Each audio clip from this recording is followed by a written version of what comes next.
ಧಾರವಾಡದಲ್ಲಿ ನಡೆದ ಆದಿತ್ಯ ಆತ್ಮಹತ್ಯೆ ಪ್ರಕರಣಕ್ಕೆ ಸಂಬಂಧಿಸಿದಂತೆ ಪೊಲೀಸ್ ಇಲಾಖೆಯಲ್ಲಿ ಮತ್ತೊಂದು ದೊಡ್ಡ ಕ್ರಮ ಕೈಗೊಳ್ಳಲಾಗಿದೆ. ಪ್ರಕರಣ ದಿನೇ ದಿನೇ ತೀವ್ರ ತಿರುವು ಪಡೆಯುತ್ತಿದ್ದು, ಇದೀಗ ಮತ್ತೊಬ್ಬ ಅಧಿಕಾರಿಯನ್ನ ಸಸ್ಪೆಂಡ್ ಮಾಡಲಾಗಿದೆ. ಧಾರವಾಡ ವಿದ್ಯಾಗಿರಿ ಪೊಲೀಸ್ ಠಾಣೆಯ ಇನ್ಸ್ಪೆಕ್ಟರ್ ರಫೀಕ್ ತಹಶೀಲ್ದಾರ್ರನ್ನ ಸಸ್ಪೆಂಡ್ ಮಾಡಿ ನಗರ ಪೊಲೀಸ್ ಆಯುಕ್ತ ಎನ್ ಶಶಿಕುಮಾರ್ ಆದೇಶ ಹೊರಡಿಸಿದ್ದಾರೆ. ಈ ಕ್ರಮವು ವಿದ್ಯಾರ್ಥಿಯ ಆತ್ಮಹತ್ಯೆ ಪ್ರಕರಣದ ತನಿಖೆಯಲ್ಲಿ ನಿರ್ಲಕ್ಷ್ಯ ಆರೋಪಗಳು ಕೇಳಿಬಂದ ಹಿನ್ನೆಲೆ ಕೈಗೊಳ್ಳಲಾಗಿದೆ ಎಂದು ತಿಳಿದುಬಂದಿದೆ. ಈ ಪ್ರಕರಣ ರಾಜಕೀಯ ವಲಯದಲ್ಲೂ ಭಾರೀ ಚರ್ಚೆಗೆ ಕಾರಣವಾಗಿತ್ತು.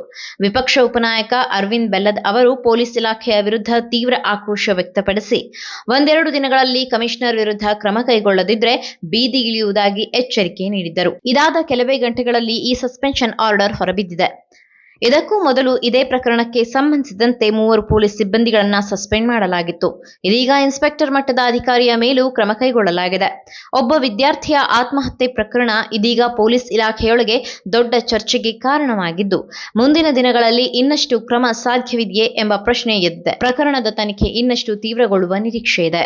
ನೀವು ಸಣ್ಣ ಆಗ್ಬೇಕಲ್ವಾ? ಅದು ಒಂದು ಉತ್ತಮ ಆಹಾರದಿಂದ ಸಣ್ಣ ಆಗ್ಬೇಕಲ್ವಾ? ಪ್ರತಿದಿನ ನಮ್ಮ ಜೀನಿ ಸ್ಲಿಮ್ ನ ಯೂಸ್ ಮಾಡಿ ಯಾವುದೇ ಸೈಡ್ ಎಫೆಕ್ಟ್ ಇಲ್ದಂಗೆ ನೀವು ಸಣ್ಣ ಆಗ್ತೀರಾ.